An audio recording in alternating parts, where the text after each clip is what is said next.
तर पृथ्वीराज चव्हाणांविरोधात युवा सेना आक्रमक झालेली आहे। ठाण्यामध्ये पृथ्वीराज चव्हाणांविरोधात युवा सेनेनं आंदोलन पुकारले।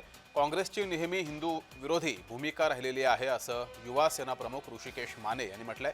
तर युवा सेना कार्याध्यक्ष पूर्वेश सरनाईक यांनी पृथ्वीराज चव्हाण यांच्या वक्तव्याचा निषेध केलाय।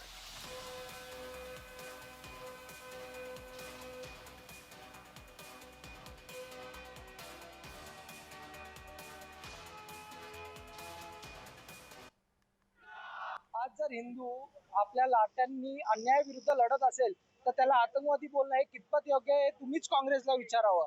आणि तुम्ही बघतच असाल हे उबाटा गट आज काँग्रेसच्या मांडीला मांडी लावून जे बसलेलं आहे ते जे नेहमी हिंदूचा गजर करत असतात, आज पृथ्वीराज चव्हाणांना ते जाब विचारतील का, याचा निषेध व्यक्त करतील का, हे तुम्ही उबाटा गटाला विचारलं पाहिजे।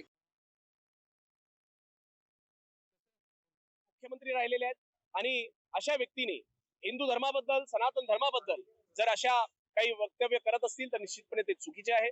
मी आपल्याला एवढंच सांगतो की माणूस किती मोठा असून द्या, किती छोटा असून द्या, जर हिंदू धर्माबद्दल जर कोणी या ठिकाणी अपशब्द वापरत असेल तर निश्चितपणे युवा सेना, शिवसेना त्या प्रत्येक अशा व्यक्तीचा या ठिकाणी निषेध करणार आहे।